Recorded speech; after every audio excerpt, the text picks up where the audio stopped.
बंधुओं, शुद्धिजनों, आज मैं फिर आपके सम्मुख उपस्थित हूँ। आज 27 मई का दिन है। नेहरू जी की पुण्यतिथि है। नेहरू जी की मार्फत हमें उनके जन्म इस साल 1889 का स्मरण हो आता है। स्वतंत्र भारत की मजबूत आधारशिला रखने के लिए नेहरू जी ने जो अथक परिश्रम किया था, उसका लाभ हम लोग आज उठा रहे हैं। तो नेहरू जी का जन्म सन 1889 में जिस समय हुआ, उस समय 1857 के स्वतंत्रता संग्राम की असफलता के बाद भारत में हताशा व्याप्त थी।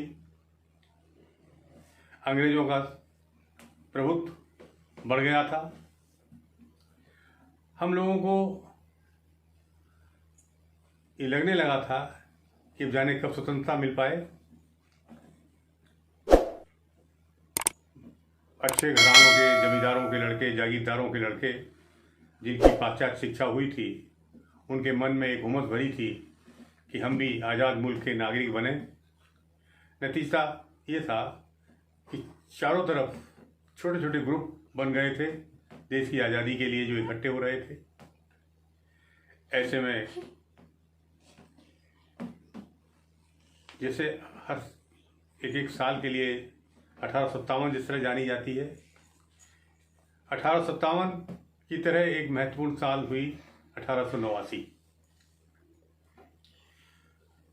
1889 ने हम लोगों को, अनेक प्रबुद्धजनों को, महान पुरुषों को प्रदान किया, जिन्होंने हमारे इतिहास में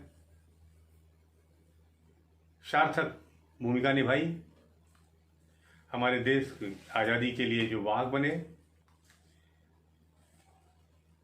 मैं आज ही आपको कविता जो सुना रहा हूँ, वो 1857 की हताशा के बाद हमारे भारत के नागरिकों के लिए 1889 की साल एक महत्वपूर्ण साल बनकर आई। मैं अपनी कविता 1889 के लिए जो लिखी थी वो मैं सुना रहा हूँ। देखें, इसमें वर्णन है, 1857 का भी वर्णन है, और सुने आप। नहीं पक पाई थी स्वतंत्रता की खेती। असफल हो गया था हमारा प्रथम स्वतंत्रता संग्राम। नहीं पक पाई थी स्वतंत्रता की खेती कि श्वेत बिजार, अंग्रेज कि श्वेत बिजार खून कर उसे कर गए तार तार। सत्ता सिमटकर बन गई सत्तावन, सत्ता सिमटकर बन गई सत्तावन, 1857। सत्ता सिमटकर बन गई सत्तावन। युवक गए दुबक गए लाठियां सरकंडे लिए हुए खेतों के रखवाले। फसलों के दाने टूट कर गिरे बिखरे उगे, जिन्हें रुंधी हुई फसलों के ढूंढ भविष्य को सौंपने रखे थे संभाले। तभी तो 19वीं सदी का उत्तरार्ध दे सका देश को नई फसल।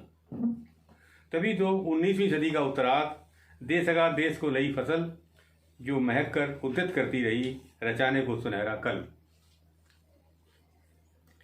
युग युग से उगती स्वतंत्रता की फसल को नहीं विभाजित कर सकेगा काल। युग युग से उगती स्वतंत्रता की फसल को नहीं विभाजित कर सकेगा काल। फिर भी तू अभिनंदनीय है हे 89 की साल। फिर भी तू अभिनंदनीय है हे 89 की साल। बिजारों को भगाने हेतु तू ही ने रोपी थी एक नन्ही सी डाल, जिसमें खिला गुलाब जो हुआ देश का चहेता जवाहरलाल। जिसमें खिला था गुलाब जो हुआ देश का चहेता जवाहरलाल। खंडवा की खुरदरी भूमि पर जागकर अंगड़ाई जब सुनहरी धूप। खंडवा की खुरदरी भूमि पर जागकर अंगड़ाई जब सुनहरी धूप। काव्य में नवचेतना ने ढारा नया रूप। पुष्प की अभिलाषा लिए सजने लगी डाल। पुष्प की अभिलाषा लिए सजने लगी डाल। देश ने पाया अनूठा एक माखन लाल। देश ने पाया अनूठा एक माखन लाल। बजा डमरू जगी काशी। बजा डमरू जगी काशी, छटने लगा अवसाद, दोनों करों से भूपत ने दिया जय शंकर प्रसाद। दोनों करों से भूपत ने दिया जय शंकर प्रसाद। फिर जोड़ते अतीत मोड़ने वर्तमान, लेकर बुद्ध का वैराग, प्रेमचंद मिला उसे ये था लम्ही काशी का भाग्य। प्रेमचंद मिला उसे ये था लम्ही काशी का भाग। लम्ही जहाँ प्रेमचंद पैदा हुए, ये था लम्ही काशी का भाग। संक्रमण का काल संक्रमित कर रहा था जब विराट हिंदुत्व, संक्रमण का काल संक्रमित कर रहा था जब विराट हिंदुत्व, भूलने लगे थे हम सांस्कृतिक अपनत्व। तब तिलक की भूमि में हुआ अंकुरित बिटप विचार, तब तिलक की भूमि में हुआ अंकुरित बिटप विचार। अस्मिता को ओज देता वीर हेडगे वार, अस्मिता को ओज देता वीर हेडगे वार। क्या मिलेगा पुनः हमको समाजवादी नरेंद्र, क्या मिलेगा पुनः हमको समाजवादी नरेंद्र। फिर कहीं हिम चोटियों में उगे गोविंद वल्लभ पंत, फिर नवासी दे सके राजर्षि संत, फिर नवासी दे सके राजर्षि संत। स्वतंत्रता की इस फसल को जो भी दे गए हैं अविकल, हम बिनत हैं हाथ जोड़े याचते हैं उनसे उन्हीं सा बल। हम बिनत हैं हाथ जोड़े याचते हैं उनसे उन्हीं का बल। बंधुओं, ये 1889 की बात, दो छंद सुने। तरु जाने जाते हैं फलों के मिठास से तो, तरु जाने जाते हैं फलों के मिठास से तो, फूल जाने जाते निज मोहक सुवास से। सिंधु जाना जाता है रत्नों की ढेरियों से तो, सिंधु जाना जाता है रत्नों की ढेरियों से। हिमगिरी मान पाता उच्चता आवास से, मरुथल जाना जाता लक्ष्यहीन प्यास से तो, मरुथल जाना जाता लक्ष्यहीन प्यास से तो। कल कल सरिता हो हिमगिरी प्रभाव से, जाना जाता शासन कहीं महीपाल से तो, जाना जाता शासन कहीं महीपाल से तो। प्रजा जानी जाती है अपने स्वभाव से, तो प्रजा जानी जाती है अपने स्वभाव से। कल हो सुनहरा निज इसीलिए वर्तमान, कल हो सुनहरा निज इसीलिए वर्तमान। संघर्षों से सुजन सजाए सदा रखते, अपने लिए ही नहीं भावी पीढ़ियों के हेतु, अपने लिए ही नहीं भावी पीढ़ियों के हेतु।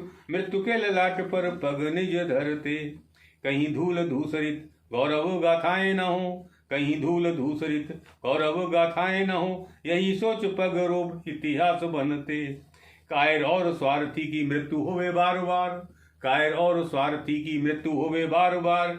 वीर प्रणपाल बस एक बार मरते, वीर प्रणपाल बस एक बार मरते। बंधुओं, जय हिंदी जय नागरी। कविता अच्छी लगी हो तो सराहें।